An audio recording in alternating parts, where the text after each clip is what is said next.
What if you were told that a single-aisle aircraft, something that looks ordinary from the outside, has quietly disrupted the entire global aviation industry?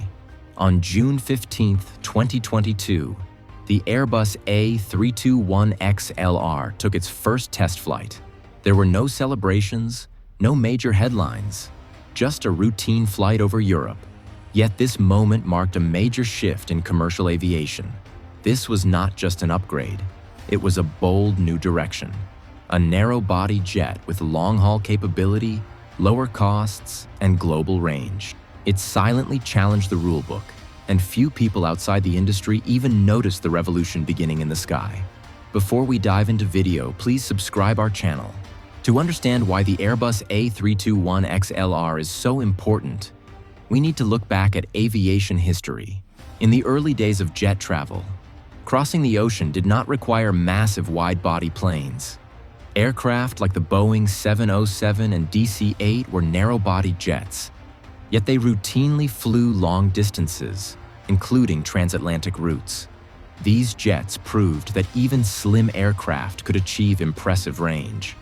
But in the 1970s, the aviation world shifted. Wide-body planes like the Boeing 747 and DC-10 took over, offering more space for passengers and cargo. Airlines loved them for their size and capacity. Airbus also entered this space with its A300 in 1974. However, something changed in 1984. Airbus made a strategic move by launching the A320 program, a narrow-body jet designed to challenge Boeing's 737. What seemed like a simple aircraft actually laid the foundation for one of the most successful aircraft families ever built. It set the stage for Airbus to eventually redefine long-haul travel with a single-aisle jet. Fuel efficiency has always been one of the biggest concerns for airlines. Why? Because fuel typically makes up around 30% of an airline's total operating costs. Even a small improvement in efficiency, just 1%, can save millions of dollars every year. In 2010, as fuel prices increased and environmental pressure grew stronger, Airbus introduced the A320neo family. The term NEO stands for New Engine Option, and it truly was a breakthrough. New engines like the Pratt and Whitney PW1000G and CFM LEAP-1A made these aircraft 15 to 20% more fuel efficient. They also reduced emissions and noise significantly. Airlines could save thousands of gallons of fuel on every flight. The A319, A320, and A321 all received this upgrade, except the smallest model, A318, which was discontinued due to low demand. This move showed how serious Airbus was about combining profitability with sustainability. It was not just about flying farther. It was about flying smarter, cleaner, and cheaper. And this focus on efficiency became their biggest strength. In 2018, Airbus took a bold step forward by introducing the A321LR, where LR stands for long range. This aircraft was a special version of the A321neo, equipped with 3 extra fuel tanks placed beneath the passenger floor. These tanks extended its range to an impressive 4,000 nautical miles. But the real breakthrough came in 2019 at the Paris Air Show, when Airbus unveiled the A321XLR extra long range. This was not just another update. It promised a record-breaking 4,700 nautical miles of range in a single-aisle aircraft. That meant flying from London to Delhi or New York to Rome without needing a larger plane. The magic behind this leap was a new fuel system called the rear center tank, built directly into the aircraft structure. This tank was lighter, more compact, and held more fuel than before, without sacrificing cargo space. With this, Airbus did not just improve a jet, they redefined what a single-aisle aircraft could do in global aviation. The true genius behind the A321XLR lies in its rear center tank, often called the RCT. This is not just another fuel tank. Unlike the older models that used several removable tanks placed in the cargo hold, the RCT is a permanent built-in part of the aircraft's structure. It sits just behind the wings and replaces 4 standard tanks while weighing only as much as 1. This smart design saves space and weight at the same time. It also frees up the cargo hold, which is extremely important for airlines that rely on freight for extra income. By integrating the fuel tank into the airframe, Airbus engineers created a solution that gives the aircraft more range, more passenger capacity, and more room for luggage or cargo. It is a clever piece of innovation that solved multiple problems with one change. This tank turned the A321XLR from a long-range experiment into a serious competitor for wide-body jets on many global routes. The arrival of the A321XLR raised a powerful question in the aviation world. If a single-aisle jet can fly as far as a wide-body aircraft, do we still need wide bodies for many routes? Traditionally, long-haul flights, especially across oceans, were handled by massive aircraft like the Boeing 777 or Airbus A330. These planes had 2 aisles, lots of space, and high operating costs. But now, the A321XLR can fly similar distances with much lower fuel use and fewer empty seats. Airlines began to see a new opportunity. They could run long flights with smaller aircraft, which meant less financial risk and more flexibility. This especially appealed to routes that have steady demand, but not enough to fill a huge plane year-round. From low-cost carriers to legacy airlines, everyone started placing orders. The A321XLR became a game-changer.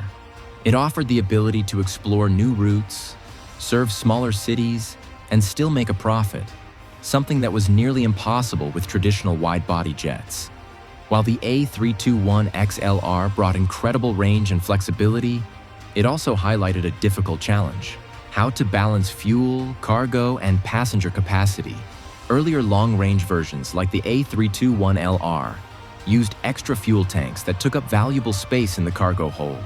This meant airlines had to choose: carry more fuel for longer range, or keep space for passenger baggage and freight that generates extra income.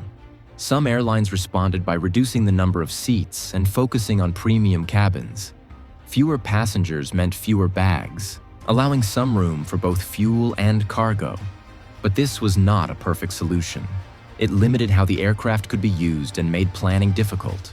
On longer routes or in bad weather, airlines had to do complex calculations, reduce passengers, remove cargo, or add a fuel stop.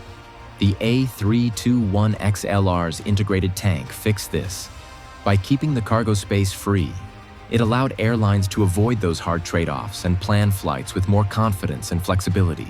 Innovation always comes with challenges, and for the A321XLR, the biggest one was safety certification.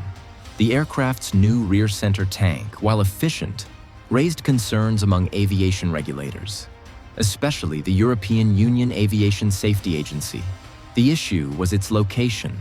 The tank sits in the lower rear part of the fuselage, known as the crush zone, the area most likely to absorb impact during a belly landing with no landing gear.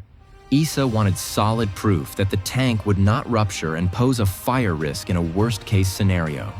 Airbus had to redesign parts of the aircraft's lower body, strengthening the materials used and adding better protective fairings. This redesign caused delays of 9 to 12 months in the program, but it also showed the balance every aircraft must achieve, pushing forward with innovation while meeting strict safety standards. Airbus accepted the delay to ensure passenger safety, proving again that performance means nothing without protection. The Airbus A321XLR is already transforming how airlines plan their routes.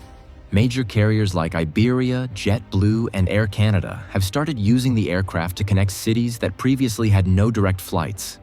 These are called long and thin routes, flights that cover long distances but have only moderate demand. Wide-body aircraft were too expensive for such routes, but the A321XLR makes them possible and profitable. For example, Iberia now flies from Madrid to cities like Boston and Washington, while JetBlue uses it for transatlantic routes with fewer seats and premium services. Air Canada is exploring direct flights from Toronto to smaller European cities like Malaga and Nantes. These routes would not support larger planes, but the XLR lower operating cost and strong range make them ideal. Smaller airports without infrastructure for wide bodies can now become international gateways. This jet is not just flying new paths. It is redrawing the global aviation map and giving passengers more direct time-saving options. The A321XLR is not just a new plane. It may be the beginning of a new chapter in global air travel. For decades, the hub and spoke model ruled aviation. Passengers had to travel through large airport hubs to reach their final destinations. But with the A321XLR, airlines can now offer direct flights between smaller city pairs that never had non-stop service before. This changes everything. Passengers save time, airlines save money, and new markets open up without needing big investments in airport infrastructure. With lower emissions and up to 30% better fuel efficiency per seat, the XLR also helps address climate concerns. It is faster, cheaper, and more flexible than wide-body jets on many routes. Airbus has not just built a jet, it has introduced a tool for a smarter, more connected future. As this aircraft enters more fleets worldwide, it is clear the way we fly is changing forever. Subscribe to our channel for more powerful aviation stories.